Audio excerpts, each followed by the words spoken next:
A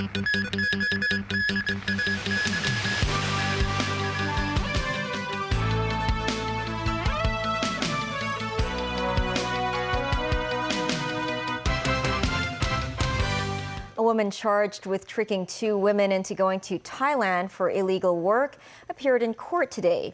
No plea was taken today, and the case has been adjourned until the middle of March. The defendant has been denied bail.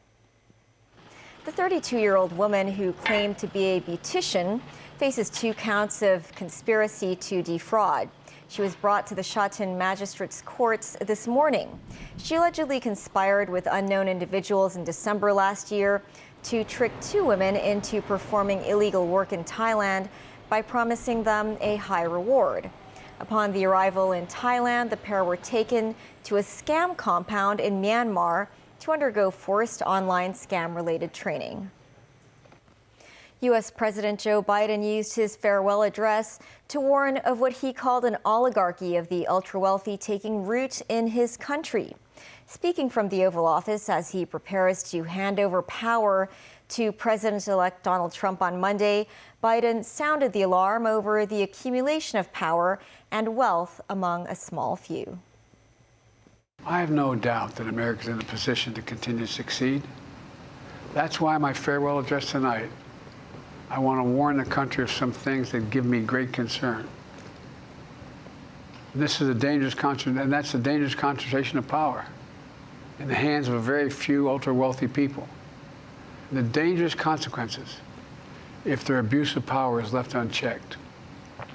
Today, an oligarchy is taking shape in America of extreme wealth, power, and influence that literally threatens our entire democracy, our basic rights and freedoms, and a fair shot for everyone to get ahead. Biden's comments on the ultra-rich come after some of the world's richest individuals and titans of its technology industry have flocked to U.S. President-elect Trump's side in the wake of his November election victory. Biden went on to express concern about the potential rise of a tech industrial complex that he said could pose real dangers to Washington. He also called for a constitutional amendment to end immunity for sitting presidents. This after the Supreme Court granted President-elect Trump sweeping protections last year from criminal liability over his role in trying to undermine his 2020 defeat to Biden. U.S. President Joe Biden's administration has added more than 24 Chinese entities to a restricted trade list. Among the newly included entities was Jipu AI, a developer of large language models. Washington asserts the company helped advance China's military modernization through advanced AI research. Another addition was SoftGo, a company which has been accused of having its TSMC-made chip illegally incorporated into a Huawei artificial intelligence processor. Companies on the list cannot receive goods or technology exports without a license, which is generally denied. Jipu said the decision lacked a factual basis. The company said its inclusion would not make a substantial impact on its business as it had mastered large language models end-to-end core technology.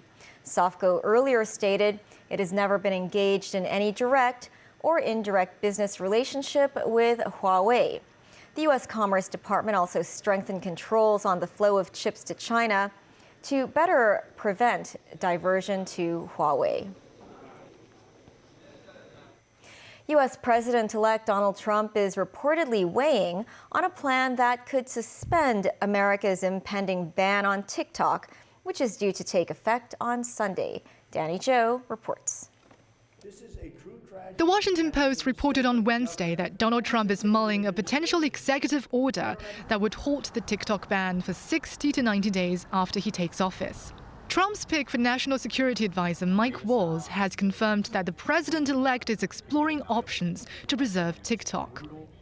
During a recent interview with Fox News, Waltz defended TikTok, noting that it is a great platform used by many Americans and has played a significant role in Trump's presidential campaign. In response to TikTok's legal challenges, Waltz said he doesn't want to get ahead of the executive orders, but the new administration would strive to create the space to reach a deal to preserve the app while protecting people's data. Last week, the U.S. Supreme Court heard oral arguments on TikTok's bid to block a law passed by the Congress last year that would lead to its nationwide ban in the U.S., or TikTok's Chinese-based parent company ByteDance to divest its popular short video app. A majority of the justices appeared inclined to uphold the law over alleged concerns about the app's ties to China. Only one of them took the view that the ban violated the right to free speech under the First Amendment. TikTok's attorney Noel Francisco told the Supreme Court, "We go dark. Essentially, the platform shuts down." The U.S. government has prodded the court to uphold the law before January the 19th, and it's still unclear when it will make a ruling. A White House official said U.S. President Joe Biden has no plans to step in to block the ban. But NBC News reported that the Biden administration is seeking ways to keep the app available to users beyond Sunday. So far, TikTok is unwilling to separate from ByteDance, and it is reportedly planning to shut down app services in the US on Sunday.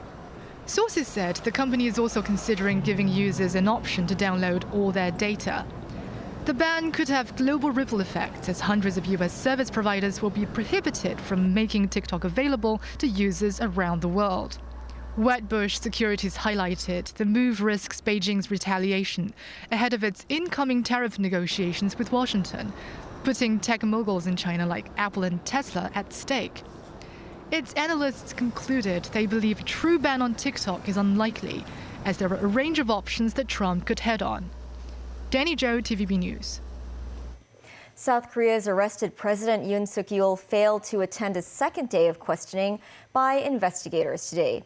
This as a criminal probe into whether he committed insurrection with his martial law bid continues. Daniel Rao tells us more. On Wednesday, Yoon Suk-yeol became the first sitting South Korean president to be arrested and was taken to the Seoul detention center after refusing to cooperate. He remained in the center on Thursday, with his lawyer citing his health as a factor. Authorities have 48 hours to question the suspended president, after which they must release him or seek a warrant to detain him for up to 20 days.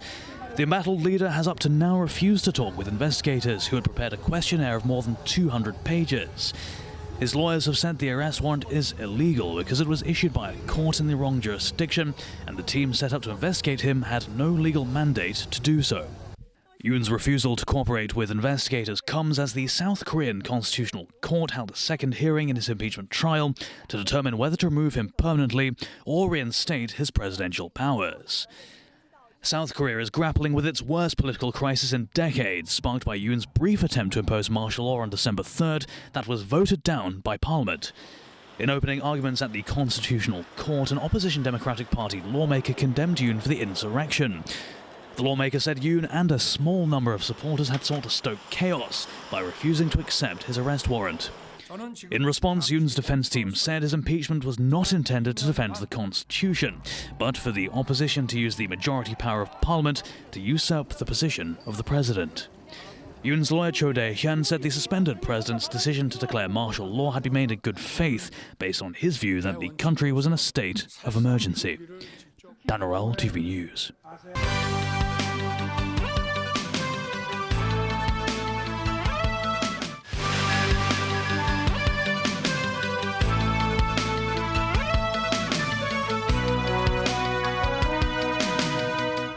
Welcome back. Sources from Bloomberg noted the government is considering raising taxes on the city's top earners for the second consecutive year. Measures aimed at increasing taxes for high earners were already included in the previous budget, with salaries tax now following a two-tiered standard rate system.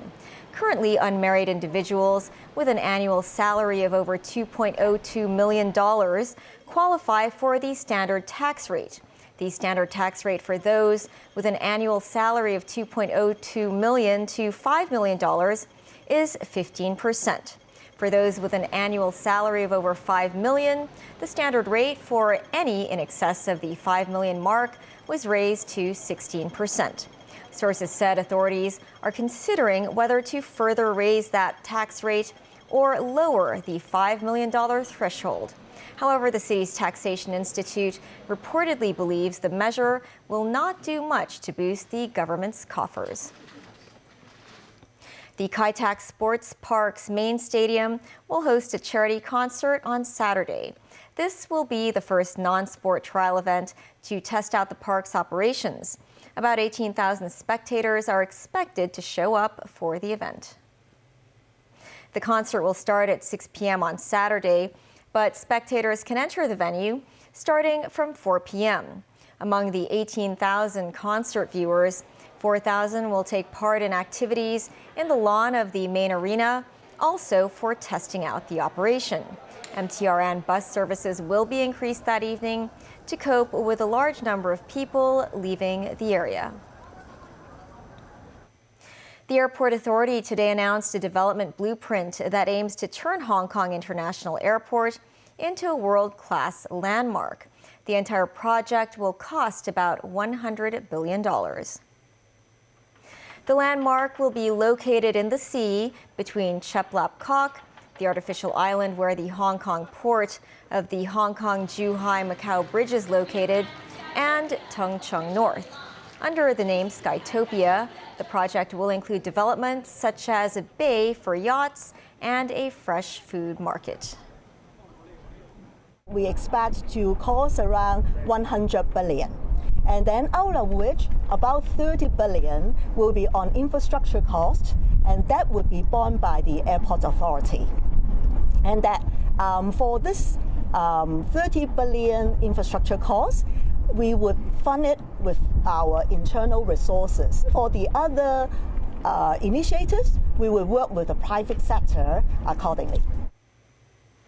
The Hong Kong Trade Development Council's 34th Education and Careers Expo opened at the Convention and Exhibition Center today. The four-day event features more than 820 exhibitors from 22 countries and regions. Mimo Singhai reports.